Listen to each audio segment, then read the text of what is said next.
Нови 1900 стечајци ќе добијат обештетување од државата.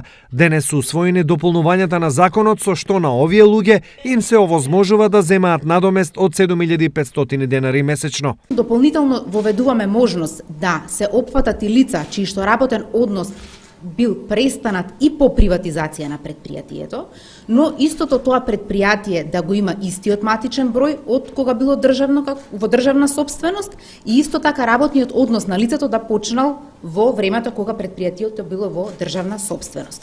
Второто олеснување се однесува на возрастната граница или сите граѓани може да ја остварат возрастната граница гарантирана со законот до истекот на законот или до поднесување на нивното барање, што значи дека до септември 2018 година граѓаните кои што ќе поднесуваат барања може да ги наполнат своите возрасти 52 за жени и 55 за мажи.